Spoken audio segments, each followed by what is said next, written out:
রাত তখন প্রায় 12টা। সৌরভ গ্রামের পুরনো পাঠশালার সামনে দিয়ে ফিরছিল।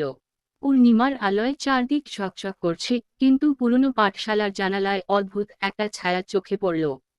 কৌতূহল বশে সৌরভ ঢুকে পড়ল ভেতরে। দরজা এমনিতেই খোলা। হঠাৎ একটা ঠান্ডা হাওয়া বইল, কাঁধে কে যেন আলতো করে হাত রাখল। সৌরভ পিছনে তাকিয়ে দেখল, কাউকে নেই। হঠাৎ করেই চারদিক অন্ধকার। সে টর্চ জ্বালাল, কিন্তু আলো কাজ করল না। তখনই একটা মিহি কণ্ঠ ভেসে এল। আমার বইটা কে নিয়েছিল? সৌরভ জমে গেল। সামনে তাকিয়ে দেখে এক ছাত্রী সদৃশ ছায়ামূর্তি দাঁড়িয়ে, চোখ দুটো গহ্বরের মতো কালো। সে হাত বাড়িয়ে বলল, ফিরিয়ে দাও, না হলে তুমিও আটকে পড়বে আমার মতো। সৌরভ কোনোভাবে ছুটে বাড়ি ফিরে আসে। পরদিন যখন লোকজন নিয়ে যায় পাঠশালায়, কেউ কিছুই দেখতে পায় না। কিন্তু সৌরভ আজও শুনতে পায় সেই মেয়ে বলছে, আমার বইটা ফেরাও।